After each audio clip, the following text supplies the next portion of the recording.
네, 어제 이제 확인된 것처럼 21명의 우리 측 정부 관계자가 일본 후쿠시마 원전을 방문합니다. 과연 방사능에 오염된 지하수를 보관하고 있는데 그걸 어떻게 처리할까 관련돼서 많은 관심이 있습니다. 그런데 이제 오늘 지금 방금 전에 소개해드렸던 G7 정상회담에서는 후쿠시마산 식재료가 오른다는 보도가 있네요. 네, 그렇습니다. 아무래도 이제 그 히로시마 정상회담에 그 후쿠시마산 그 식재료를 공급한다는 것은 그만큼 일본이 세계 각국 정상에게 음식을 대접할 만큼 안전하다. 네. 이걸 이제 세계인들에게 좀 그 알리기 위해서 그 일부러 뭐 식재료를 사용하는 거 아닌가 싶은데요. 네. 글쎄요, 이제 저것은 뭐 일본의 선택이긴 합니다만 그래도 뭐 그 정상을 보낸 국민 입장에서 보면은 약간 좀 꺼림칙하게 생각할 수도 있지 않을까 하는 좀 생각이 듭니다. 네. 자, 그러니까 뭐 전 세계에서 가장 막강한 우방국 정상들을 초청한 자리에서 음식을 대접하게 되는데 거기에는 뭐 각 지역의 농산물, 수산물이 사용되겠지만 거기에 후쿠시마산 자료도 포함돼 있다. 그것이 이제 정확한 표현일 것 같습니다. 아직 일본에서는 설명하고 있습니다만 우리 정부에서 아직 공식 확인하지 않고 있는 상황이죠. 자, 논란이 되겠습니까? 어떻습니까? 상당히 그 논란이 될 소지가 있죠. 지금 계속 이번 G7 회의에서도 우리 윤석열 대통령께서는 주로 포커스가 우크라이나 전쟁에 대한 제재, 네. 러시아 제재 여기에 있는데 우리는 이 후쿠시마산 수산물을 어떻게 수산물을 어떻게 잘 하느냐에 대해서 포커스를 맞춰야 된다고 생각합니다. 이 네. 국민 건강하고 직결되어 있기 때문에 이 문제를 정말 매듭을 잘 지었으면 좋겠습니다. 네, 네. 자, 일단 그런데 이제 그냥 궁금한 것이 세계 정상들한테 이런 식재료를 음식을 제공한다면 사전에 좀 조율하고 협의하고 뭐 그렇게 한 거겠죠? 네. 그런데 이제 뭐 구체적인 내용까지 통보된 것은 아닌 것 같고요. 다만 이제 외국 정상에게 이 음식을 내놓을 때는 해당국에서도 충분히 음식을 검수할 수 있는 기회를 제공을 하기 때문에 네. 이것이 뭐 방사능 오염이라든지 이런 거에서는 충분히 안전성을 검증할 수 있는 이 절차는 거쳤을 것으로 예상이 됩니다만 네. 그럼에도 불구하고 이제 후쿠시마산 이 식재료를 이 정상들에게 내놓는 것은 그만큼 일본이 후쿠시마에 대한 우려를 불식시키기 위해서 노력하고 있다 이렇게 볼 수 있을 것 같습니다. 자, 알겠습니다. 저희가 이제부터는 올 여름으로 일본이 예고한 가운데 진행이 되고 있는 이슈죠. 후쿠시마산 원전 오염수 처리를 과연 어떻게 할 것인가. 우리 정부가 갔는데 가장 관심을 저희가 굉장히 방대한 소식을 다 설명드릴 수는 없겠습니다만 알프스라고 그 영문 알파벳으로 쓰고 있는데 그 다핵종 처리 장치 마치 정수기의 필터 같은 거라는데 그것에 대한 얘기를 좀 나눠봤으면 좋겠습니다. 김정인 교수님, 이게 뭔가요? 이 알프스라는 장비는 이제 다핵종 제거 설비라고 해서 일종의 이제 정화 과정을 거쳐서 방사성 물질을 함유량 이하로 기준치 이하로 낮추는 것을 네. 의미를 합니다. 그래서 이제 이 장치를 통해서 후쿠시마의 오염수가 이제 안전성을 확보할 수 있다는 것이 이제 일본 측의 주장인데요. 네. 근데 이제 알프스로도 이제 제거가 불가능한 방사성 물질들이 일부 있기는 합니다. 가령 네. 이제 삼중수소라는 물질이 있는데요. 네. 이 물질 같은 경우에는 이제 자연 상태에서도 존재하는 방사성 물질이기는 하지만 이걸 이제 장기간 삼중수소에 오염된 수산물을 장기간 이제 지속적으로 섭취를 했을 때에는 이제 신체 내에 이제 방사성 물질이 축적되어서 내부 피폭 위험성이 있다고 합니다.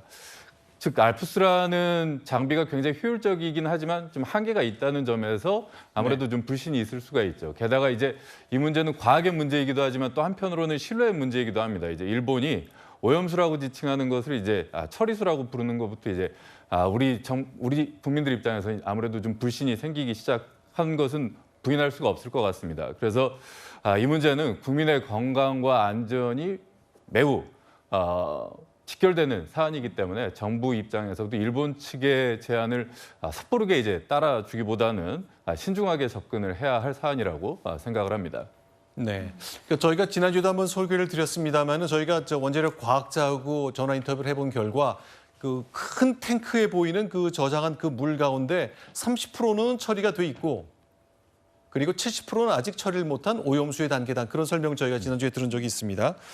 자, 그런 가운데 이제 우리 시찰단이 21명이 5박 6일 동안 이런 일정을 거칩니다만 역시 다양한 점을 봐야 되겠습니다만 과연 이 오염된 물을 과연 어떻게 처리를 잘 했는지를 봐야 되는데 이게 과학적으로 우리가 시찰을 하는데 확인을 할 수는 없기 때문에 과연 무엇을 얻을 것인가에 대한 논란은 앞으로 계속 될 것 같네요. 네. 그러니까 이제 시찰이라는 말은 말 그대로 그냥 쭉 둘러보고 온다라는 의미이기 때문에 그 검증이 되겠느냐 이렇게 우려하시는 분들이 많은데요. 실제로 이제 우리나라의 경우에는 IAEA와 함께 오염수를 직접 분석한 그 시료 분석을 공유를 하도록 돼 있기 때문에 네. 시료 분석 결과가 안전한지 그렇지 않은지는 우리가 참가할 수 있는 어느 정도 자격은 있다고 보여집니다. 다만 이번에 가서 시료를 채취해 와서 우리 기관이 별도로 이 검증을 하지는 않기 때문에 이제 그만큼의 좀 한계가 있다 이렇게 볼 수 있을 것 같습니다.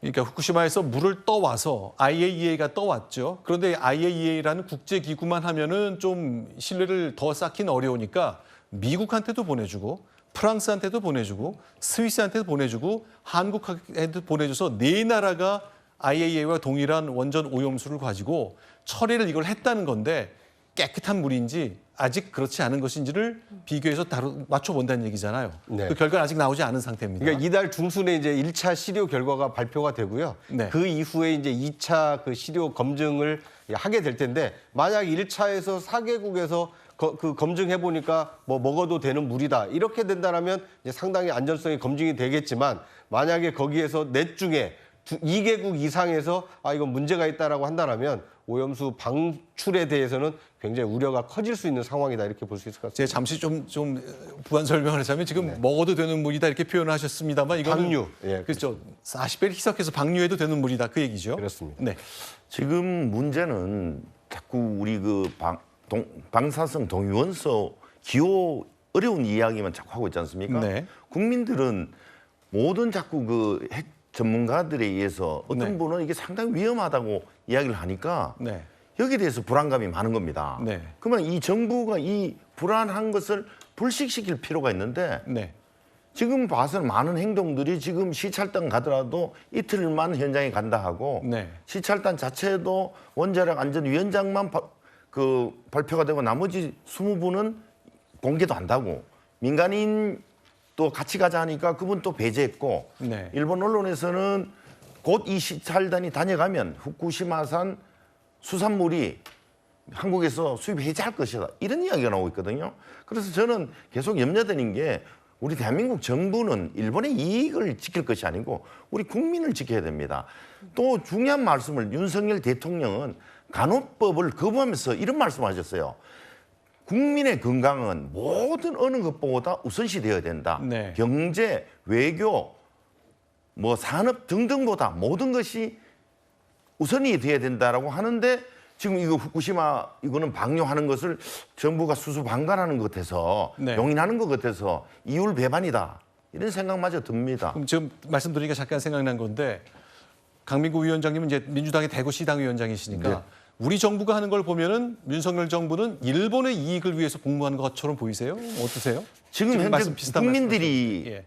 상당히 여러 의견이 있지 않습니까? 전문가들에 의해서 어떤 분은 괜찮다는 분이 있고 아주 심각하다는 분이 있습니다. 네. 아주 뭐 세슘 등 이런 그 무거운 원소는 6개월이면은 심해 저류를 흘러서 6개월이면 제주도에 돌아온다는 소리까지도 하고 계시거든요. 네. 서울대 그 서균열 교수라는 분은. 네. 그래서 이런 걸 불식하기 위해서는 조금 더 진중하게 국민한테 충분히 설득을 해야지 시찰단 5박 6일 덜렁 보내가지고 이 결론을 낸다는 것은 너무 성급한 조치 아니겠습니까? 알겠습니다. 저희가 이제 수많은 과학과 우리 건강이 연결된 이슈를 지난 십수년 사이에 겪어왔는데 사실은 뭐다 아니다 단칼로 정해진 게 없고 큰 홍역을 겪은 뒤에 좀 시간이 흐르고 그때서야 우리가 좀 뭔가를 생각하게 되는 경우가 좀 왕왕 있었는데 이 사안은 좀 다른 결론을 낼지 그 과정을 거칠지는 좀 두고 봐야 되겠습니다. 여기서 정리를 좀 하겠습니다.